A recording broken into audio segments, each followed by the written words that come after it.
Moment of inertia, important topic है rotation motion के लिए। Moment of inertia,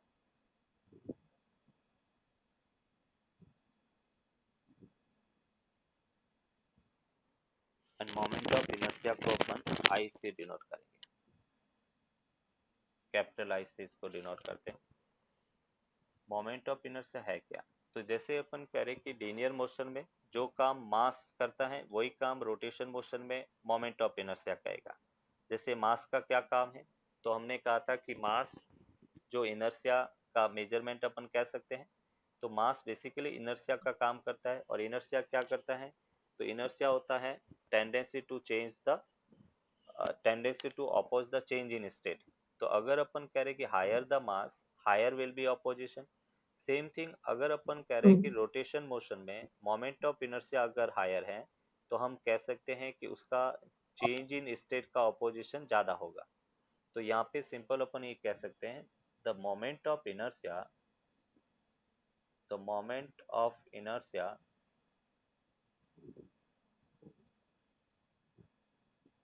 the moment of inertia plays the same role, the same role as the mass in linear motion। Mass in linear motion, जो अपन कह रहे कि mass linear motion में work करता है, जो रोल प्ले करेगा वही moment of inertia rotation motion में रोल प्ले करेगा। अगर अपन कह रहे higher the moment of inertia higher will be the opposition in state change, मतलब अपन कह रहे कि उस रिजिड बॉडी को रोटेट करने के लिए हमें ज्यादा टॉर्क की रिक्वायरमेंट होगी। अभी अपन कह रहे मैथमेटिकली मोमेंट ऑफ इनर्शिया क्या होता है। तो अगर अपन मैथमेटिकली मोमेंट ऑफ इनर्शिया की बात करें तो moment of inertia of any rigid body, moment of inertia I that will be equals to mass into perpendicular distance from angular axis का square, perpendicular distance from angular axis।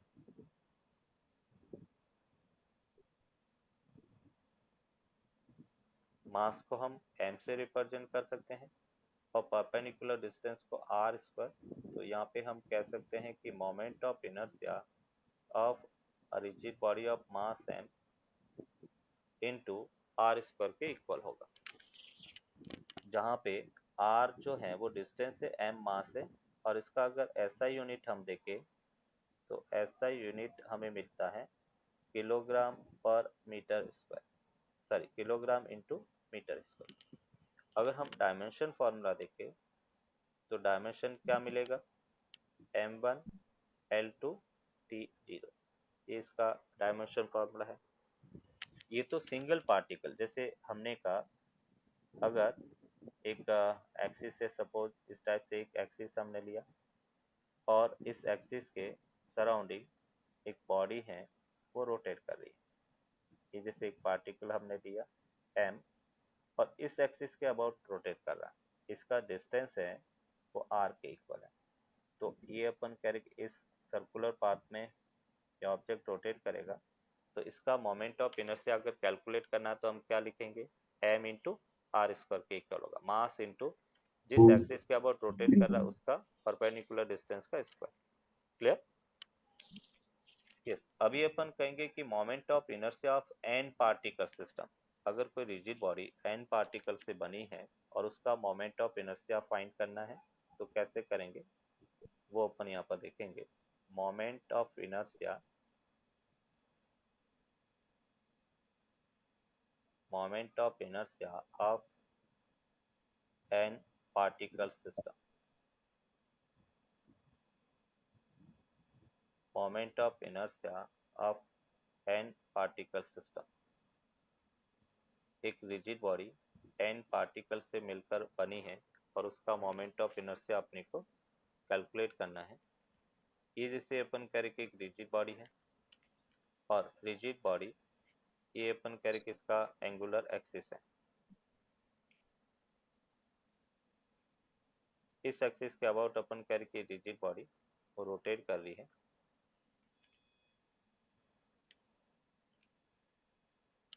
अभी rigid body n particle से मिलके बनी है। जैसे एक particle है, इसका मास m1 है और इस एक्सिस से डिस्टेंस r1 है। इसको अपन एंगुलर एक्सिस कहेंगे, एंगुलर एक्सिस। ये रिजिड बॉडी है और इस रिजिड बॉडी जो n पार्टिकल से मिलकर बनी है, और n पार्टिकल्स को हम कुछ इस टाइप से, m1 है जो r1 डिस्टेंस पर है। जब ये रिजिड बॉडी रोटेट करेगी तो ये पार्टिकल सर्कुलर मोशन करेगा। दूसरा अनदर पार्टिकल अपन करें कि मास m2 है, इससे अपन करें कि सेंटर से डिस्टेंस r2 है और ये अपन करें कि इस r2 रेडियस में सर्कुलर मोशन करेगा। ये अपन करें कि मास m3 है, डिस्टेंस r3 है। ये अपन करें कि इस r3 रेडियस में सर्कुलर मोशन करेगा। और इस टाइप से अपन करें कि रिजिड बॉडी n पार्टिकल से मिलकर बनी है। ये nth पार्टिकल है और ये rn रेडियस के पाथ में सर्कुलर मोशन कर रही है। क्लियर? तो ये अपने पास एक रिजिड बॉडी जो n पार्टिकल से मिलकर बनी है और यहाँ पे अपन calculate m1 m2 m3 up to mn are n particles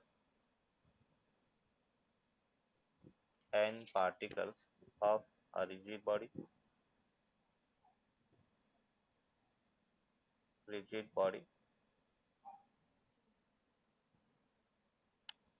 at distance r1 r2 r3 up to rn respectively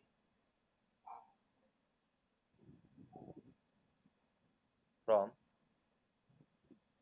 angular axis। That means हम ये कह सकते हैं कि r1 r2 r3 और rn उन पार्टिकल की एंगुलर एक्सिस से परपेंडिकुलर डिस्टेंस है। तो अगर हमें मोमेंट ऑफ इनर्शिया फाइंड करना है I, तो बेटा m1 है और m1 की डिस्टेंस कितना है r1। तो अपन कहेंगे कि m1 के कारण moment of inertia m1 into r1 square हो गया। अगर अपन कह रहे कि m2 और उसकी डिस्टेंस r2 है तो हम इसको लिख सकते हैं m2 इंटू r2 स्क्वायर।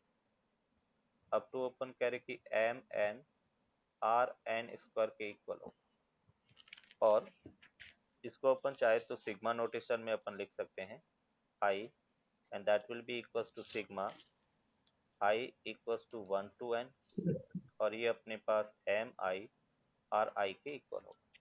ये मोमेंट ऑफ इनर्शिया इस रिजिड बॉडी का होगा। I equals to sigma I equals to 1 to n m i r i square,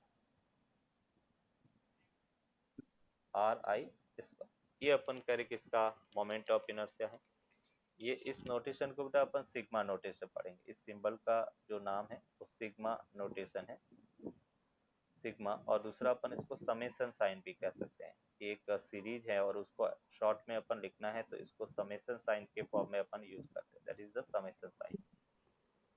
तो जब भी अपन कह रहे कि एन पार्टिकल्स की एक सिस्टम है और उसका मोमेंट ऑफ इनर्शिया फाइंड करना है, तो हम क्या करेंगे, सभी पार्टिकल और उनकी परपेंडिकुलर डिस्टेंस के स्क्वायर को अपन ऐड कर लेंगे। तो m1 r1 square plus m2 r2 square up to mn rn square के इक्वल होगा। ये अपन कह रहे कि इनका मोमेंट ऑफ इनर्शिया होगा। अभी अपन कह रहे कि जैसे इससे रिलेटेड एक एग्जांपल अपन देखते हैं।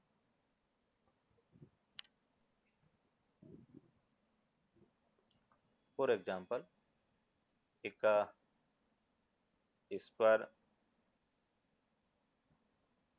एक स्क्वायर है, square of side length a है और अपन कह रहे कि इनके कॉर्नर्स पर यहाँ पे मास m1 है, यहाँ पे मास m2 है, मास m3 है, ये मास m4 के इक्वल है। और हमें इसका मोमेंट ऑफ इनर्शिया सबसे फर्स्ट इसके सेंटर के अबाउट फाइंड करना है। किस एक्सिस के अबाउट मोमेंट ऑफ इनर्शिया अपने को फाइंड करना, ये आई नॉट है वो फाइंड करना।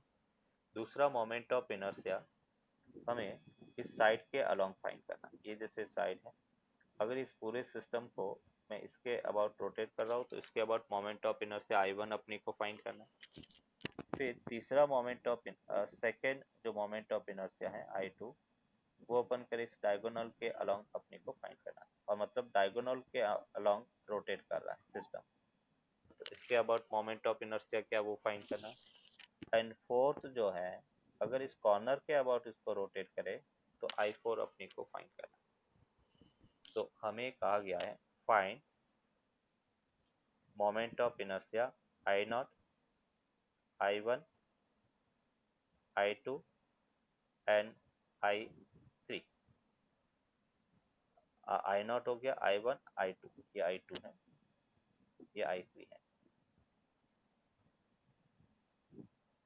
तो I0, I1, I2 and I3 अपने को फाइंड करना। क्वेश्चन क्लियर है? Yes, sir. अभी देखो इसको कैसे फाइंड करेंगे मोमेंट ऑफ इनर्शिया। सबसे फर्स्ट अपन I0 की बात करते हैं, तो यहाँ पे फर्स्ट जो अपने को I0 फाइंड करना है, I0, और I0 में अपने को क्या करना है, सभी का मास लेना है और उनकी परपेंडिकुलर डिस्टेंस। पहले अपन M1 की बात करते हैं बेटा, M1 की O से डिस्टेंस कितना होगा बेटा, a/√2। तो अपन कह रहे कि M1 के कारण मोमेंट ऑफ इनर्शिया, M1 मास और उसकी परपेंडिकुलर डिस्टेंस a/√2 का whole square. Same thing M2 की भी बेटा परपेंडिकुलर डिस्टेंस कितना होगा, a/√2 के इक्वल होगा। सेंटर की कॉर्नर से डिस्टेंस बेटा स्क्वायर के अंदर a/√2 होता है, तो अपने यहाँ पे का M2 इंटू a/√2 का होल स्क्वायर। फिर बेटा अपन कह रहे कि नेक्स्ट M3 की भी डिस्टेंस सेम है, तो M3 into a/√2 whole square.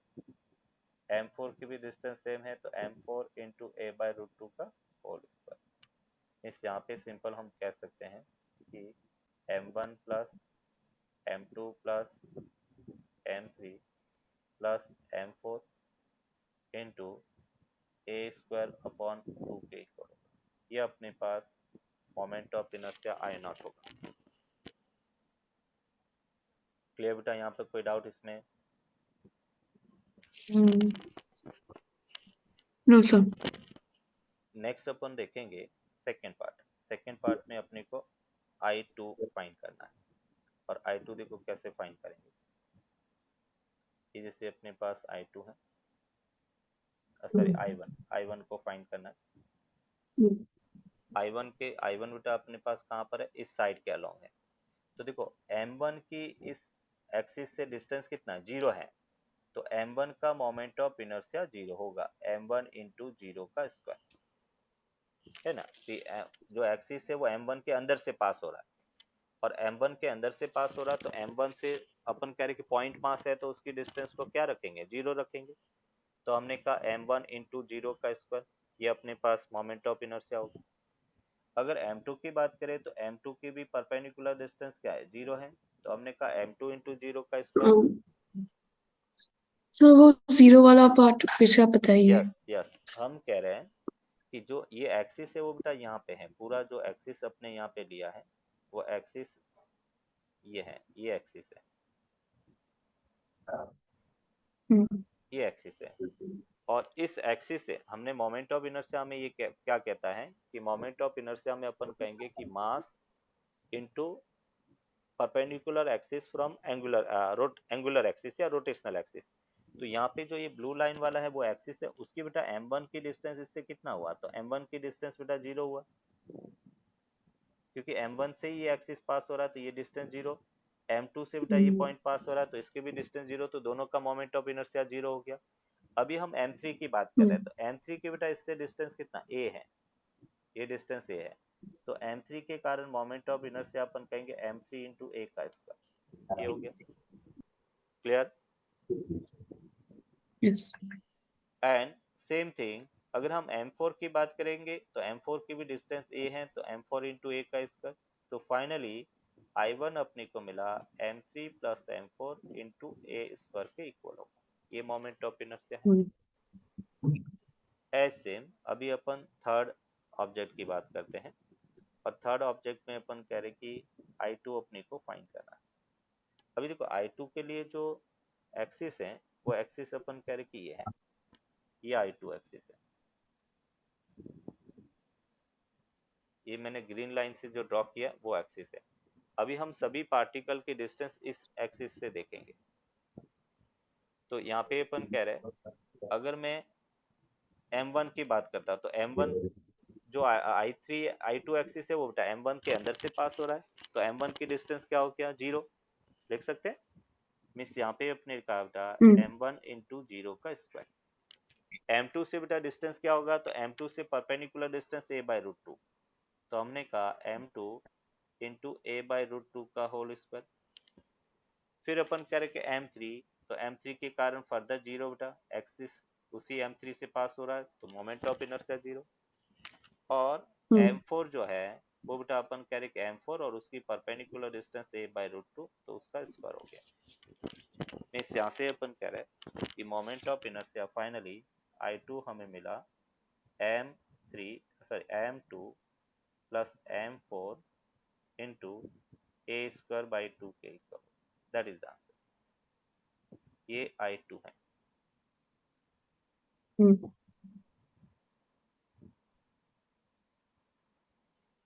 Clear? Yes sir. अभी अपन बात करेंगे I4, और I4 जो अपने पास है वो एक्सिस जो हमने लिया है वो ये है, ये एक्सिस है,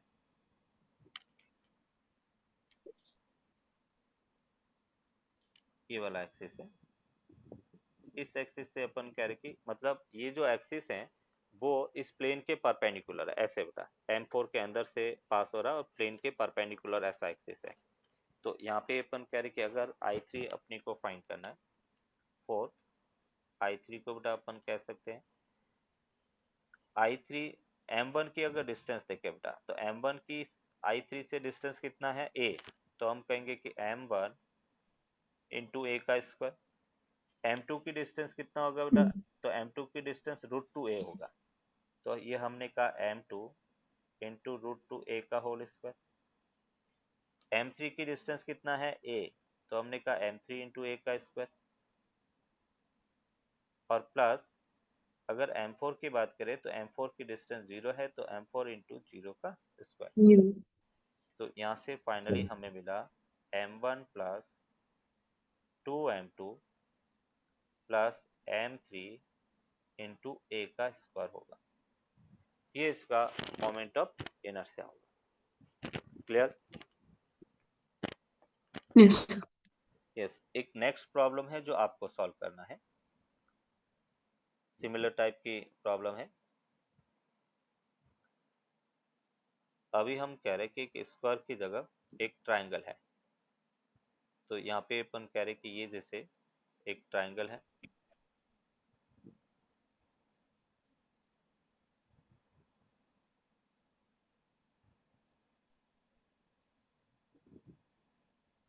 एक इक्विलैटरल ट्राइंगल हमने लिया है। ट्राइंगल के कॉर्नर पर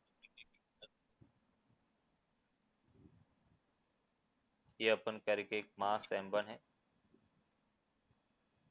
मास M2 है, मास M3 है,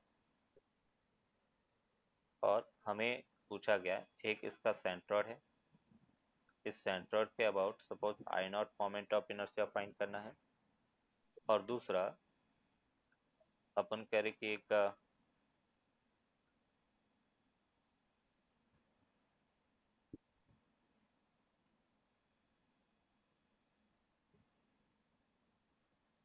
ये अपन कह रहे कि एक परपेंडिकुलर एक्सिस है। तो एक तो अपन कह रहे बेटा इस एक्सिस के अबाउट सपोज I1 है वो फाइंड करना है, और दूसरा सेंट्रोइड से बेटा I0 फाइंड करना है, और हमें पता है बेटा सेंट्रोइड की कॉर्नर से डिस्टेंस a/√3 है, ये याद रखना आपको। और ये डिस्टेंस अपन कह रहे कि a है, साइड लेंथ अपन कह रहे a है, और हमें कहा गया है कि find I1 and I0 and I1, ये अपने को फाइंड करना है। हमें पहले आई नॉट जो फाइंड करना है,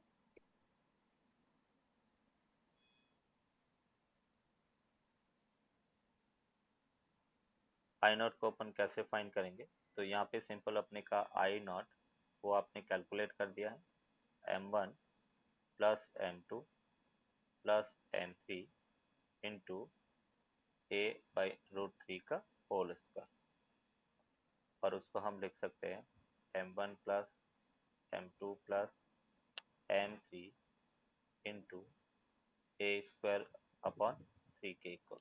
ये आई नॉट अपने को मिला।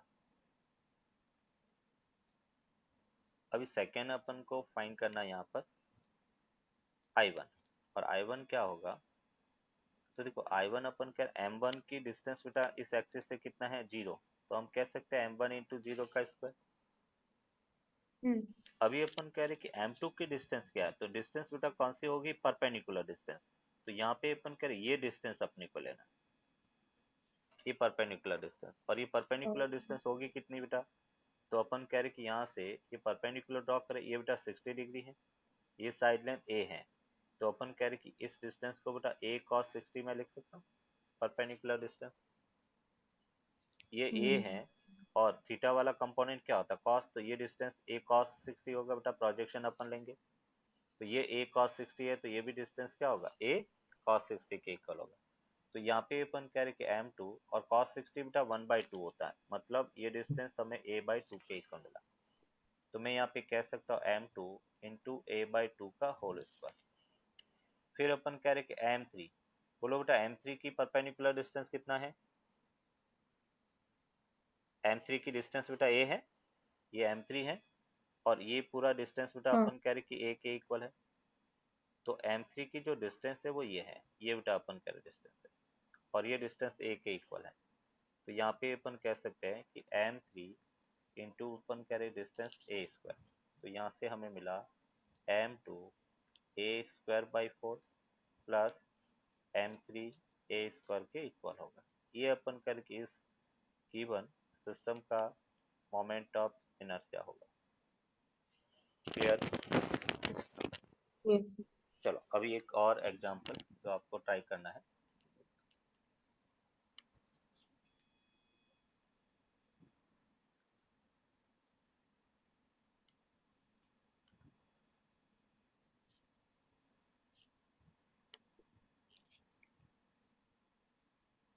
ये अपन कह रहे कि एक एक्स वाई प्लेन है, ये एक्स एक्सिस है, ये वाई एक्सिस है। एक्स एक्सिस पर अपन कह रहे कि एक मास m1 है, या इक्वल मास रखे गए सभी बेटा, ये अपन कह रहे कि हर 1 मीटर डिस्टेंस पर, ये जैसे 1 मीटर पर है, ये 2 मीटर पर है, ये m 3 मीटर पे है, अप टू अपन कह रहे कि n पार्टिकल रखे गए, n ये बेटा मीटर, x अपन कह रहे कि मीटर के अंदर है, और अपने को इस गिवन एक्सिस के अबाउट, मतलब y एक्सिस के about, axis passing through centre origin and अपन कह रहे कि लाइंग इन द प्लेन, जो अपने यहाँ पे ड्रॉ किया एरर से एरो से, उसके अलोंग अपन कह रहे कि मोमेंट ऑफ इनर्शिया फाइंड करना है, इस एक्सिस के अबाउट अपने को मोमेंट ऑफ इनर्शिया फाइंड करना है। Find I Y Y dash, ये अपन कह रहे कि वाई डैश है, तो इसको अपन कह रहे find I Y Y dash, ये वैल्यू अपने को फाइंड करना है। हर 1 मीटर की डिस्टेंस पर इक्वल मास m रखा गया है, और उसका मोमेंट ऑफ इनर्शिया इस गिवन एक्सिस के about find. Moment of inertia बेटा अपन कह रहे कि आई वाई वाई डैश अपने को कैलकुलेट करना है। फर्स्ट मास बेटा m, और उसकी परपेंडिकुलर डिस्टेंस 1, तो 1 का स्क्वायर हो गया।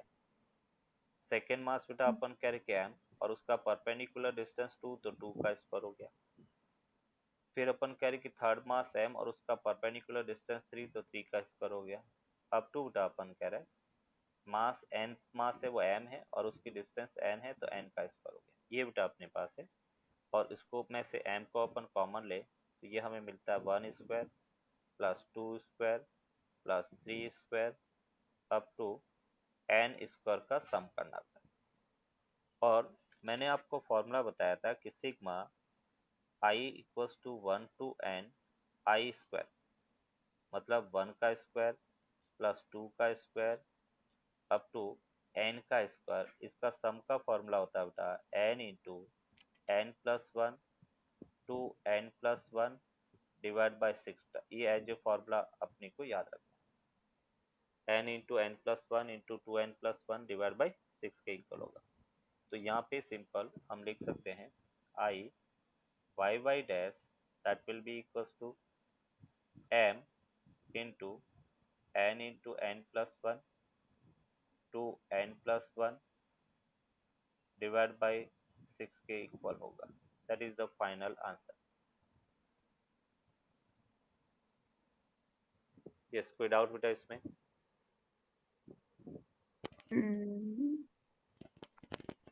No sir. तो ये अपन कह रहे कि n पार्टिकल सिस्टम है, उसका मोमेंट ऑफ इनर्शिया फाइंड करने का तरीका है, कैसे फाइंड करेंगे। मोमेंट ऑफ इनर्शिया को हमने यहाँ पे डिफाइन किया। क्लियर? अभी सिंपल अपन एक टर्म यहाँ पे डिफाइन करेंगे, that is radius of gyration का। तो यहाँ पे रेडियस ऑफ गायरेशन क्या है उसको अपन डिफाइन करते हैं।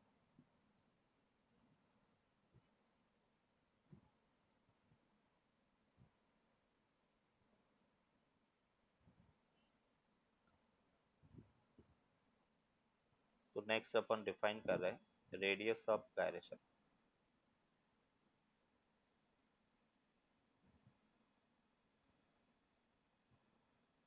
Radius of gyration, radius of gyration को अपन k से डिनोट करेंगे।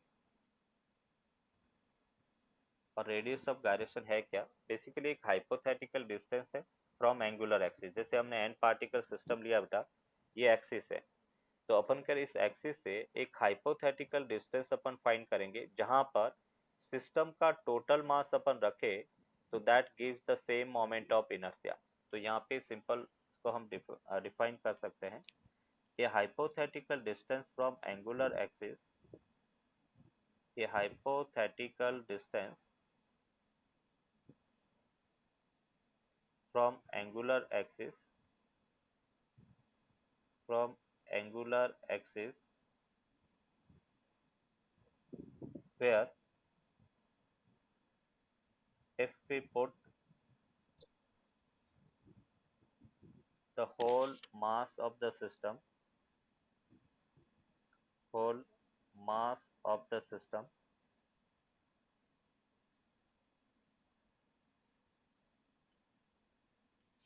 a hypothetical distance from angular axis where if we put the whole mass of the system, then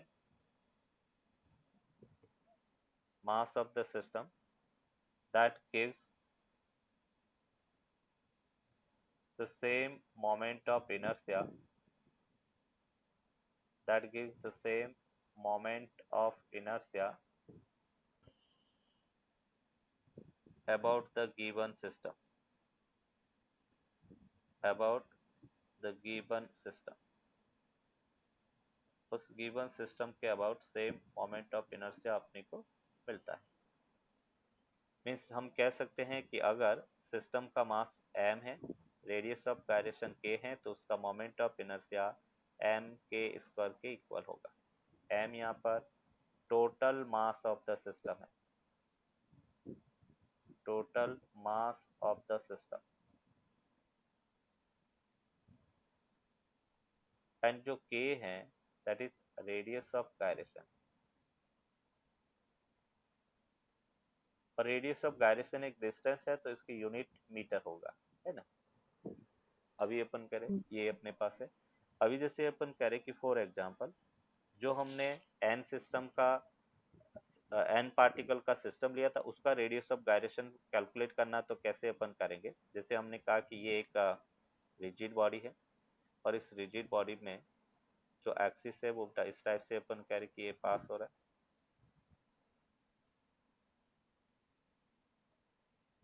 और rigid body that is made from n particle system. तो ये जैसे एक particle of mass m1 है, इसका distance r1 है, ये अपने पास डिस्टेंस r2 है, मास m2 है, और इस टाइप से अपन कह रहे कि n पार्टिकल है तो ये mn है, डिस्टेंस आर एन है।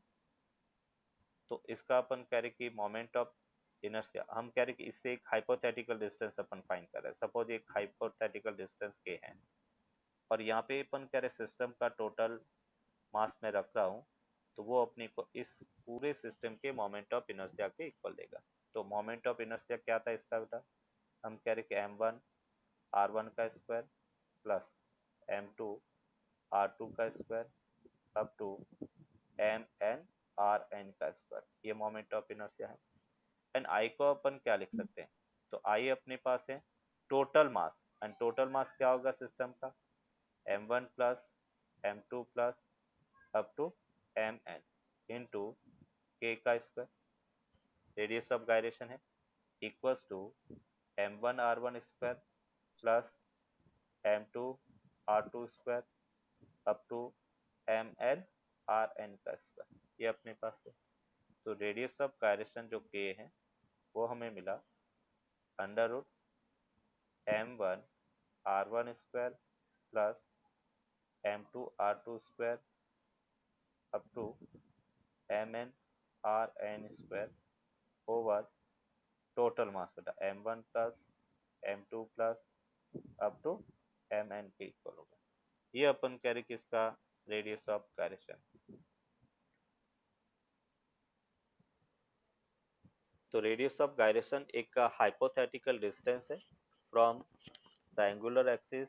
अगर वहां पे अपन सिस्टम का होल मास रखे तो that gives the same moment of inertia about the given axis. Clear बेटा यहाँ तक। अभी देखो इसमें स्पेशल केस अपन देखते हैं यस। कि अगर इफ सभी मासेस इक्वल है, हम यहाँ पर कह रहे if m1 equals to m2 up to mn, और वो अपन कह रहे कि मास m के इक्वल है, तो रेडियस ऑफ गायरेशन फॉर्मूला है वो रिड्यूस हो जाएगा। तो k इक्वल्स टू हम कह सकते हैं r1 स्क्वायर, मास से मास कैंसिल आउट हो जाएगा, r1 square plus r2 square up to rn square upon n के इक्वल होगा।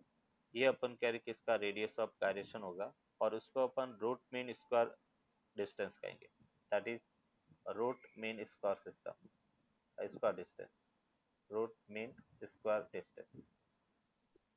तो root mean square distance radius of gyration के इक्वल तब होगा जब सभी पार्टिकल इक्वल मास के हैं। तो जब इक्वल मास के n पार्टिकल हैं, वो r1 r2 r3 up to rn distance पर रखे गए हैं, तो उसकी radius of gyration root mean square distance के इक्वल होती है। क्लियर। यस।